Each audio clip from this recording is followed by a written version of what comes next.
Are we seeing a positive change at the moment, Paul, in terms of the way clubs are handling players who are struggling? Yeah, 100%. And fair play to the clubs as well. I think that's important. I think, they pay a lot of money for these people and they pay them a lot of wages. But at the same time, they think of the person. And fair play to the lad. He could have easily just held that in. And that would have been the way in the past, wouldn't it? Oh, 100%. 100%. Everybody would, everybody would have said, oh, he's getting this, he's getting that. People understand now. This takes anybody. Mental health takes anybody. It doesn't, because you earn a lot of money and you play the best game in the world and you've got the best job in the world, doesn't mean you're not going to be ill.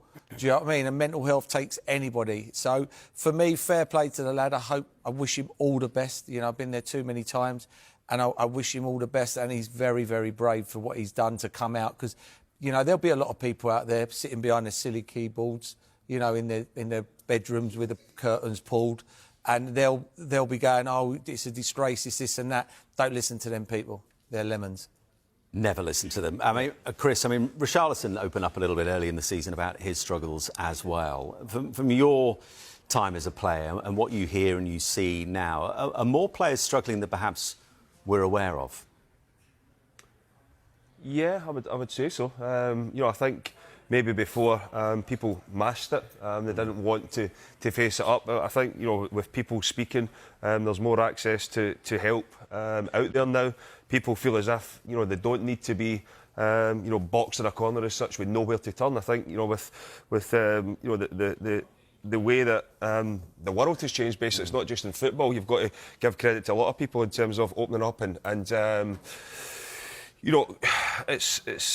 it's not easy, and I think there's obviously the other side of it where people don't, but you've got to applaud the ones who do, because there is always somebody out there who will listen to you. Or there should be. It doesn't matter how bad you think it is or how bad you're feeling at that moment in time. Speak to somebody if you're struggling. Mike? Sorry, Mike just wanted to say, sorry, quickly, Clinton. I'm very good friends with Scott Davis, former Tranmere goalkeeper. There's been quite public this week. He's done like a podcast with Tranmere. And when Scott finished at Tranmere with an Achilles injury, all he's done for like 15, 20 years is play football. Finished, didn't know what to do with his life. Tried to do something away from football, couldn't do it. Turned to drink. He's only like early 30s.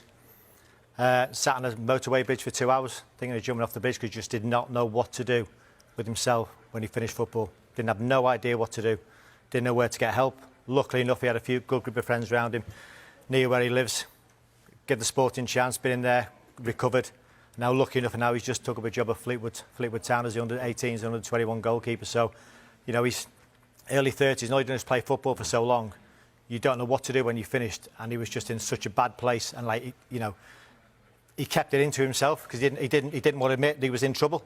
But in the end, he had to, otherwise he might not have been here. So, And but that is, we did it. Yeah, you're right. But in terms of routine. Yeah, because if you don't have a structure in your life, you feel as. But it's also your identity, isn't it? Yeah, when we lose our identity, 100%. It's hard. Like, we've all been there, but you're all programmed as a footballer, and there's other jobs. It's the exact same. You go in, you get your breakfast, you train, you have your lunch, you maybe do a little bit of gym, then you go home, you rest up and go again tomorrow.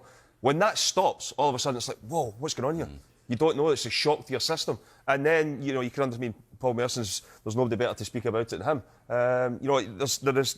There is times where you feel lost in your life, and right now there is people out there are struggling, but we will always say it. There will be somebody there to listen to you. Yeah, I agree with that, because we did a show when I first ever started about 4 or 5 years ago with Mers on a show of talking about it. And you do suffer. When you finish football, you suffer. I suffered massively. I never come out and spoke about it, but then I did come out because I felt comfortable because he was talking about it, and it's someone you can engage with. And that's why me and him have so much of a good friendship, because I know what he's been through, and I know I can speak to him about things, and I'll always pick up the phone. And I've said it many a times. I pick up the phone, he'll pick up the phone to me twice a week. We'll chat, we'll have a talk to see how each other are. And that's what you got to do. You got to pick up the phone, see how people are. There's always people out there to help you. I say, don't listen to the lemons that are on social media. They haven't a clue.